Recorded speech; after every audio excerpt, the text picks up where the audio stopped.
Comment mettre en œuvre la performance collective au sein de notre organisation? C'est la question que nous a posée Philips et le challenge que nous avons relevé en leur compagnie. Notre réponse, allez puiser dans vos succès.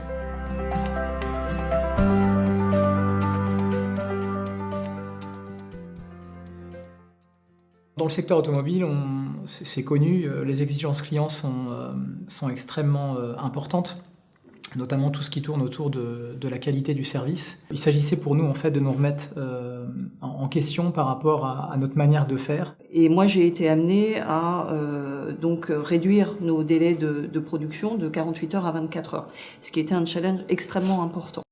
On a décidé de travailler sur 3 axes. Qui étaient les processus, à la fois les processus de planification, tout ce qui touche à la gestion de la supply chain, les processus industriels et les systèmes. Et plus important encore, travailler évidemment sur l'organisation qui permet de faire vivre ces nouveaux processus de manière pérenne. Je savais que pour atteindre ce challenge, il fallait que j'ai des gens qui soient engagés, motivés. Et là, je savais que j'avais des choses à faire à ce niveau-là. La question fondamentale, finalement, c'était comment est-ce qu'on peut arriver à atteindre le niveau d'exigence de nos clients en mettant l'ensemble de notre organisation en mouvement.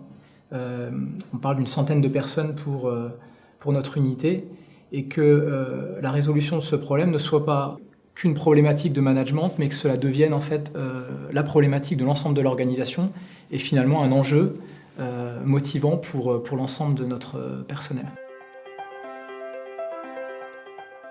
On s'attendait tout simplement à avoir un diagnostic des dysfonctionnements de notre organisation et des propositions d'actions à mettre en œuvre pour passer d'un stade où la performance n'était pas acceptable au stade de la performance que l'on désirait.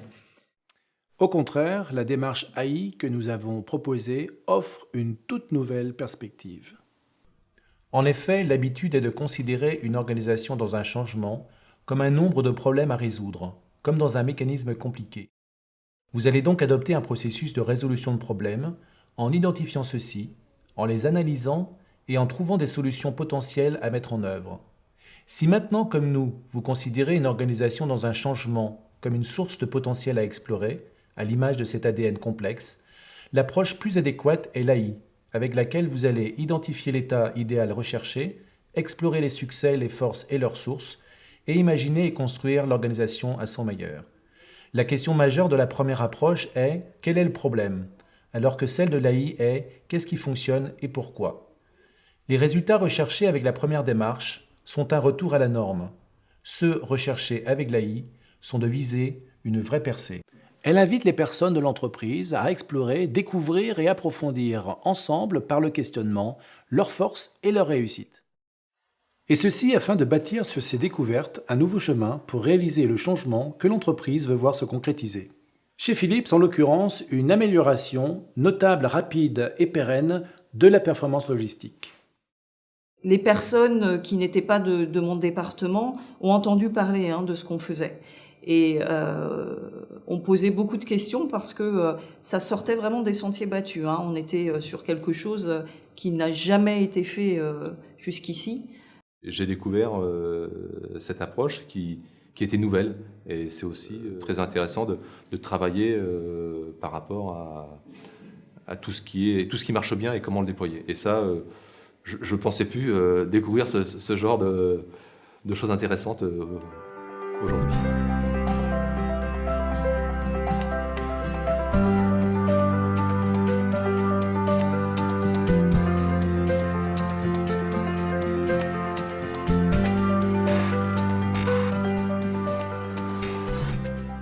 Ce qui m'a frappé dans cette approche, j'ai vraiment vu des gens se révéler au cours de cette opération, des gens qui étaient plutôt discrets, plutôt réservés, et j'ai vu des gens vraiment aller vers l'avant, proposer des choses, se mettre en marche.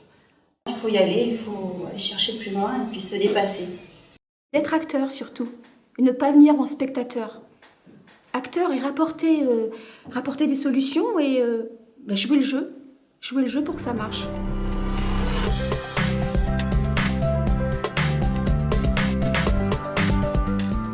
C'est en aucun cas une démarche où on ferme les yeux et on se dit tiens tout va bien et on occulte le problème rencontré. J'ai d'ailleurs une personne de mon organisation, un opérateur, qui nous a récemment dit enfin on a été capable de parler des vrais problèmes.